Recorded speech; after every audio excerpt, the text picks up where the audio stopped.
Hi, all you magical badasses out there. Welcome, and I'm so glad you're here. If I look a little more tired than usual, do not adjust your screens. I don't have makeup on because I didn't want to. And since we've been trying to get rid of our perfectionism, that's okay. And I've been feeling pretty raw lately, and I think we should get really raw. And so with all this shedding that we're doing, so Meryl's Mystic in the raw coming at ya. And so this is my second, third, fourth take. I forgot to put my phone on airplane mode. I forgot to plug in my new fancy mic, which I'm so happy to use. So I did pull a couple cards already, but they're very cool. I'm excited to show you guys. But let's go over a few matters of energetic business. So first of all, we are in our last Mercury Retrograde of the season, of the year. It began November 16th and it goes to December 6th. Mercury and retrograde tips. Do not make big life-altering decisions. Huge purchases, contracts signed, that sort of thing isn't usually the best thing to start doing during this time. If it's something that maybe all the work was done before November 16th and you just had that like one more signature to do, that's probably okay. But nothing like brand new, because it might seem okay now, but once we're out of retrograde, it might not work out the way you wanted it to. Number 2, if you're traveling, which I'm sure a lot of you are for the holiday, for Thanksgiving, expect delays and obstacles. It probably will happen. There will probably be something come up. Retrograde loves to throw off travel and communication, so just make sure that you're double and triple checking everything. Plans, times, appointments, flight plans. Just make sure you're really on top of it. It will make things go a lot smoother. And also trust your intuition. Especially with the communication thing. If you get that little intuition that you're supposed to meet up with somebody or you have something important going on, like make sure that everyone's on the same page, double check with people, send that text message. I've done it. I've seen it personally. You want to send the text message that says, hey, don't forget we're meeting up, and that we'll just help each other out in all this. So trust your intuition and breathe. Take some deep, beautiful breaths whenever you hit an obstacle during retrogrades. Number 2, order of energetic business number 2, Sagittarius season. Woohoo! So I do love Scorpio season because I'm a Scorpio, but I am a Sagittarius rising, and that makes me a little bit more extroverted than a lot of Scorpios, which I don't mind. And I love all my Sagittarians. They're the most positive sign out there, and they don't care really, they like to speak off the cuff, which I appreciate about them. They really like to speak their minds. So love you, Sagittarius. It's good. Sagittarius season is good during this time where we really start to kind of celebrate and think, give thanks and the holidays and whatever you believe in, blah, blah, blah, blah, blah. Yule's coming. That'll be cool. And also this season tends to help solidify some decisions made in Scorpio season. So that's always good. Now, the real reason we're here, full moon in Gemini. So if you didn't let go of any of certain things, if you're in denial of certain things that you need to let go of or change, the last couple cycles, this cycle may bring events that are going to really force you to change. I hope that makes sense. The universe has a way of forcing us to do things when we're in denial of doing them, when we know very well that we should be, especially when it comes to changing patterns, changing aspects of our life that we're unhappy in, that sort of thing. So be aware of that. Do you want to make the choice yourself to change it or let go, or do you want to be forced into it? So also this full moon occurs at 0 degrees, which is all the degrees of astrology is 0 to 29. So we're at the very beginning. So this is like prime energy. If you've been doing your inner work and you've been shedding some of these the old habits. This is prime energy for all the new beginnings to start. Now, the energy of Gemini and Sagittarius will really heighten our communication because both of these signs are great talkers. And you may also find that so your thoughts and words feel clearer to you. But remember, we're also in Mercury Retrograde, so make sure you're being as clear as possible. The likeliness of misunderstandings is heightened, so make sure you're being clear, or that you're Sagittarius can tend to speak without thinking. Gemini is very cerebral. They tend to think a little bit more before they talk, but both are very good at talking. They're very charming. So really tap into that and try to be aware of that energy right now. They're also two signs of who are very confident usually in themselves, unless they're living in the shadow side of their sign. And with all the shedding we've been doing, this energy is, every cycles into the next one. All these cycles here are preparing us for the new stages in life. Our world is changing. We are being prepared for that. So this energy especially will be helping you stand in your full badass potential, and that's really cool. Now, the main difference between these two signs is that Geminis can tend to be a little bit cool and come off as aloof, while Sagittarius is more heart-based and can come off and is usually a little bit warmer than Gemini. So you be aware of this. Sometimes this full moon energy can make you all of a sudden say things that make you sound insensitive. So, or Sagittarius energy make you say things without thinking first. So make sure you're aware of this, and so you can decide how you want to approach things. So I've already shuffled my cards because I don't want to take up too much time shuffling. So, and because I had to start over. I already pulled a couple cards, and we're off to a really cool start. So, first question, we're going to pull two cards because the biggest theme of full moons is letting go. So I really wanted to know what we're ready to let go of and what's the lesson here. So this is very interesting and cool because our first card is the Five of Swords. So this is really like a letting go card.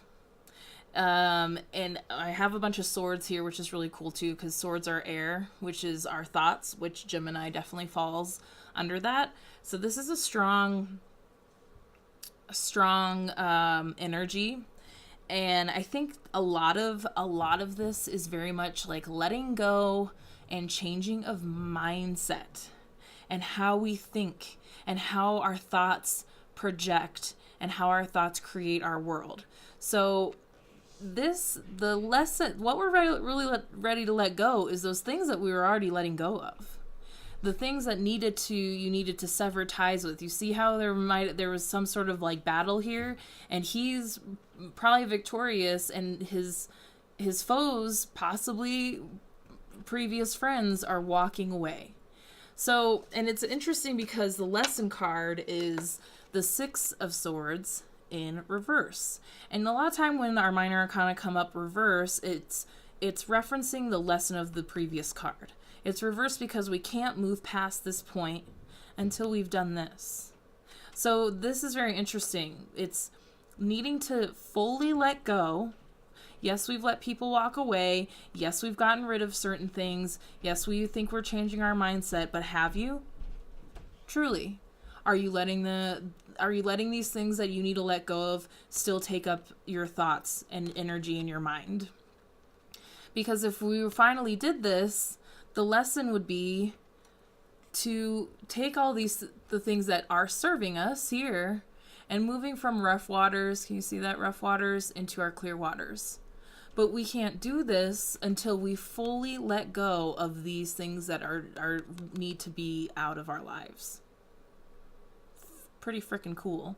And with all these swords, man, this is a lot of mindset. I can't tell you how many readings I've done lately, and we're all letting our brain and our ego take up too much power in our lives. And we're writing these stories in our heads, and I'm guilty of it too. We're writing these stories, and we don't even realize that we're creating it in our world, that it's the universe is sending us exactly what we're asking for. So it's a lot of mindset. So really be aware of that. There's a lot of things to be aware of this time. So the next question is, how can we make sure we're clearly communicating? And I don't want you guys to be scared of this card, because it looks a little unfortunate. But so we have the Ten of Swords in reverse. And if I show you, here's our little guy here, here's us, and here's all the shit. All the shit we've been taking, and all these limiting beliefs that we've been subject to, things that were created in our subconscious mind for a long time. And 10 is at the end. Like, we're done. The nice thing I like about this card is you can see the brightness. It's like after all the dark comes the light. Now in reverse, I love it in reverse because I feel like it's all these swords are like wanting to fall out, which is such a great continuation of this letting go theme and moving on. We need to truly heal. So when we're making sure we're communicating clearly, we have to remember that we've all been here. We've all been to this place where we're all done, and we've been hurt, and we've been through some shit, and we've learned a lot of stuff. And at the same time, most of the stuff we've been through is shaped the way we think. But we can change that, especially if it's not serving us. So making sure when we're communicating clearly, it's almost like coming from a place of, making sure you're catching that, possible insensitivity coming across. Sometimes we can, if we feel like we're the only ones who have been through this, that we speak to people like there's no way that they would understand. So I feel like this is coming because we really need to remember that we're all ready to let go of some old shit. And I think the more we communicate that with people, and when things come up that like hurt us, and we just kind of take it out on the person in front of us, kind of just step back and say, oh wait, this might be an old pattern or an old thought or an old limiting belief or something that somebody did to me a long time ago that hurt me, and it's not because of this person. And if you open up and communicate those things with each other, I think you find more of a middle ground and more compassion for each other. So let's keep going and see how it all connects. So the next question is, what can we do to make sure our thoughts and emotions are balanced? Very cool. The Wheel of Fortune. The Wheel of Fortune. This is like the luck card and the karmic wheel card all together. This is the card, I think this is the one that represents Jupiter. And Jupiter actually just moved from Scorpio into Sagittarius. So we'll be in Sagittarius for 12 to 13 months. Which is very great because if you notice this last year, it moved November 8th into Sagittarius. Now, Jupiter is also the planet of abundance. So I feel like trying to relate this to our question, because I can relate it to the energy, because this is very much can be that karmic, like that forcefulness we were talking about, and how you wanted to make it your own choice and not forceful things. So very much being aware of the cycle, the circles, the cycles of life, karmic energy, those things that if we don't do them ourselves, we will be forced to do them. So back to Jupiter. Now, Jupiter, when it was in Scorpio, brought us an abundance of change. Sometimes an abundance of upheaval, an abundance of digging old stuff up.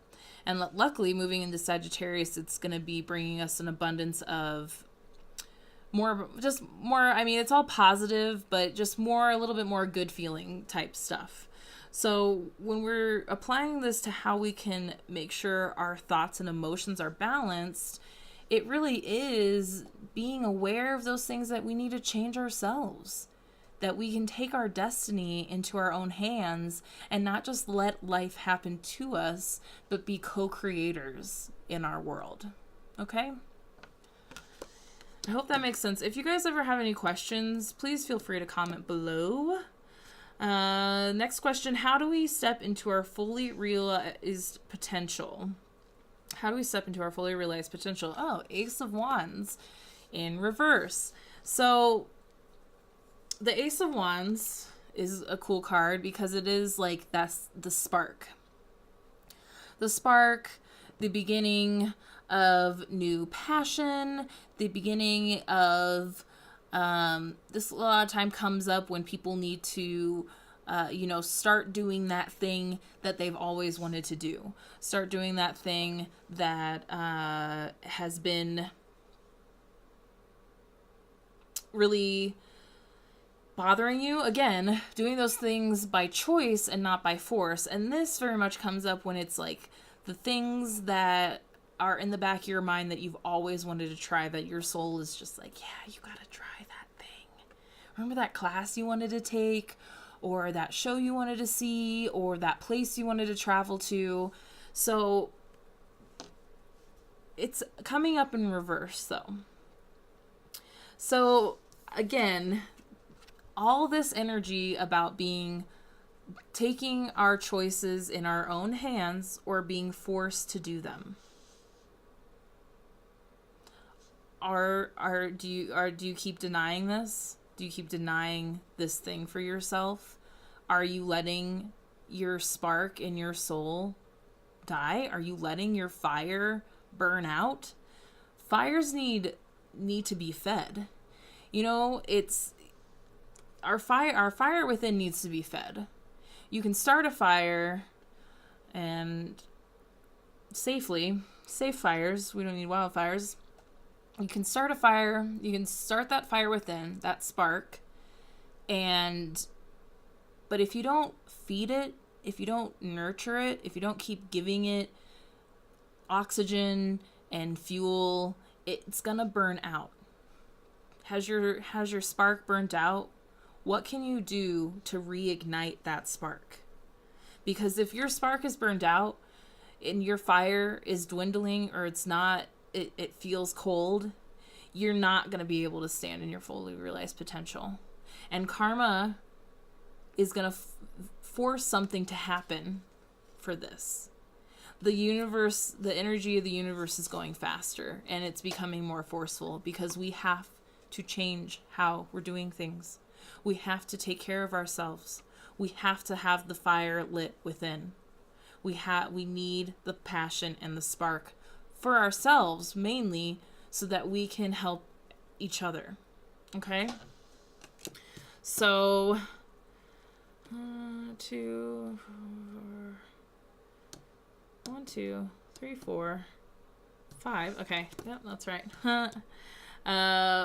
Last but not least, because we are in Sagittarius season, and I know both Sagittarius and Geminis like to have a good time. Most people do.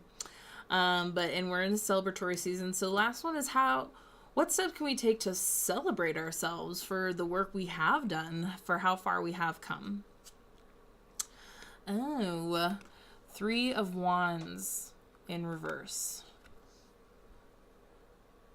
So 3 of Wands is kind of that card of waiting for your ships to come in. It's like you've done all the work, and now he's standing on top of the mountain. He's, sent his ships out on their journeys, waiting for them to come back with the prize, with everything that they've worked for to get. In reverse, this definitely feels like it's referencing the 2 of Wands. Because again, we're getting these reversals at times when we can't do this yet. It's almost like it's saying, like, whoa, maybe don't celebrate just yet, which I didn't expect. I'm sorry, you guys. I was trying to find like some sort of positivity, like that you could be a woo girl and celebrate. But this is almost like you're not quite ready to celebrate. But it's interesting that we moved from our swords into our wands, and starting from the 1 reverse to the 3 reverse. Now we're kind of missing the 2 in there, and the 2 is very much about looking at things outside of our world. And this very much could be when we're moving from limiting beliefs of writing our own story, that if we're not liking the story that we're writing, then you can't really be proud of what's coming into you. Does that make sense?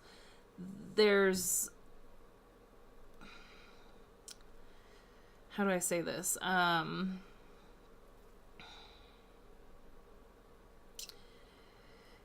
We can't have any wand moments, because wands are our fire, our passion, Sagittarius sign. So it's cool that we have our 1 karmic card that's telling you to make sure you're doing this on your own. But we have our Gemini energy and we have our Sagittarius energy.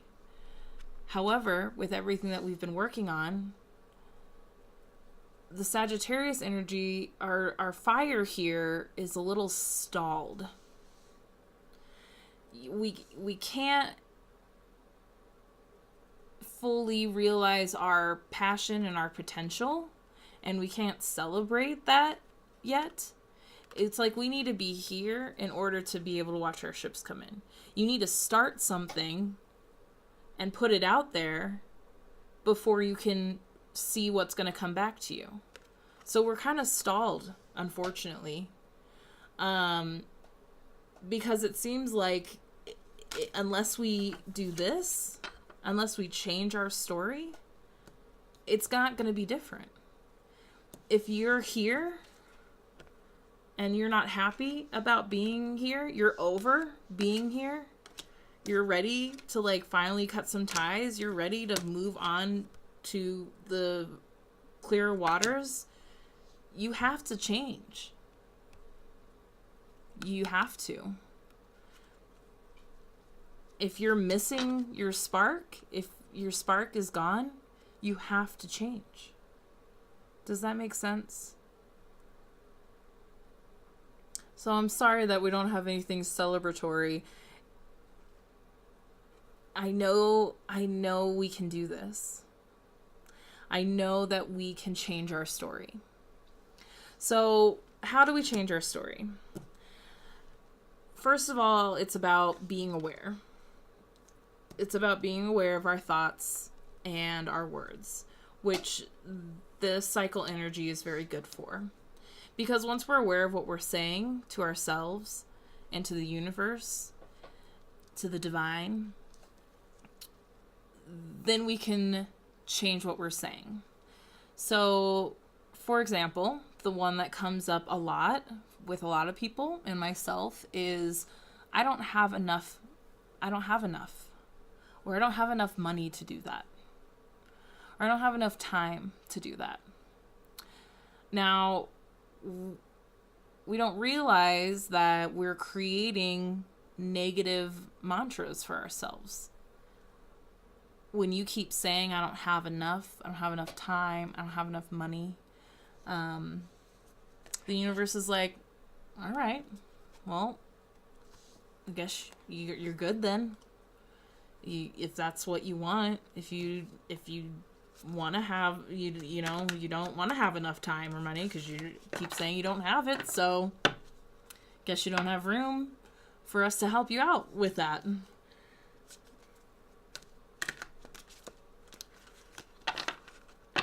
So it's catching ourselves when we have those scarcity thoughts and changing them and finding positive mantras to change them. I have enough. I am blessed. I am grateful. I have enough. I have enough time. I have all the money I need. I like the grateful game. I think the grateful game is a great way to turn around negative mantras. And that's, sometimes I have to do it first thing in the morning when it's a little hard to get out of bed. And you start with the simplest things. I'm grateful I'm awake. I'm grateful I'm breathing. I'm grateful for my comfy bed. I'm grateful there will be food in my fridge when I go get breakfast. I'm grateful there will be coffee in my cup. But that's just one example. There's all we tell ourselves all kinds of stories. I can't leave my job. I can't leave this relationship. I can't do this. I can't do that. The energy of the universe is listening to that. It is all law of attraction. It is a thing. If you keep saying, I can't, the universe is like, all right, then you can't. That's cool. Clearly that's what you want. And then that's how we project our worlds. And then all of a sudden, we don't have enough money. We hate our job. We're in a shitty relationship. That's a big theme that's been coming up in a lot of my readings is the stories we tell ourselves that we do not realize are writing the story of our life. And we're not happy with our stories that we're telling ourselves. So that's the biggest, if you get one takeaway from this, I'd say that's the biggest one, you guys. Like, you can change your story. You can find your spark again. It's in there. So let's pull one more card from the Mystical Shaman Oracle, because I love these cards and because we got some powerful stuff going on, and then we'll be done. Oh, Wild Woman. Wild Woman. I don't think I've ever pulled this one before. That's very cool. Wild Woman. Let's see here. What does the Wild Woman say? When the Wild Woman dances into your reading, she reminds you of the essence of authenticity and freedom. We have the power to write our own stories. Divested, I've never heard of that word, divested of all social constraints and cultural conformity, the Wild Woman holds up a mirror to your essential self, the true essence of who you are and who you're meant to become. Hello. The true essence of who you are and who you're meant to become. Again, with writing our stories, we write so many stories because we're also afraid. We're afraid of different things. We're afraid of going outside of the norm. We're afraid of embracing those sides of us that others or society might think is weird or unconventional. The Wild Woman is a reminder of the bright light within each of us that gets dimmed by the restrictions imposed upon us by the expectations of society. I didn't even read that before I started going off my own little society tangent. She reminds us that in order to be fully present in life, we must uncover the light and let it shine brightly, and regardless of the perceived consequences. This is your light. This is your light, and it's coming in upside down. It's being smothered because you're afraid of letting go of these old things and these old mindsets. Let go, please. Your spark is in there wanting to be reignited. The invitation. When the Wild Woman comes to dance in your reading, you're invited to shine brightly and to know that your true self is being called out to engage the world. Stepping into all your badass potential. It's there. This is a symbol that your long-held dream is beginning to take root and wants to be expressed. Your authentic self doesn't fit in a box. It needs the freedom to shine. It's time to have courage and step into the light. The Wild Woman says, shine brightly, dance with abandon, be yourself, and let the Great Spirit decide what happens. You'll be happy you did. You are holding yourself back. Stop doing that. The medicine. Excess for its own sake is a sign of imbalance. This is a warning that you may be trapped in obsessive thinking or behavior. looking for release in places that will never provide it. Hello. Let go, it says, lest you become like the hungry ghosts of Chinese Buddhist lore that can never be fulfilled.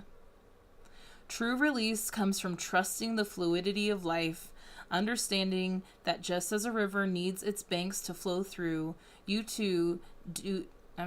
so too do you need boundaries around your thinking and behavior. Now is the time to simplify, be mindful, and connect to the light within. Well, my work here is done, people. And I totally went to a full half hour. Sorry, I'm trying not to do that. But, like, wow, the messages. And wow, the wild woman came swooping in to really give us a dose of truth here. You can let go. I know you want to. It's gonna be okay. Don't let something come along to force you. Do it. You have the power. You have the power to make the changes that you want in your life. So that, I'm going to leave you with that. You can do it. I believe in you. Thank you so much for being here. Please like, please subscribe. Please find me on Facebook, Meryl's Mystic. I do plan on doing some live videos soon, so we can do live question and answers and maybe some live free mini reads so you can see what I do for personal stuff. All right. Good luck. I'm here for you. We're all in this together. Okay. Bye.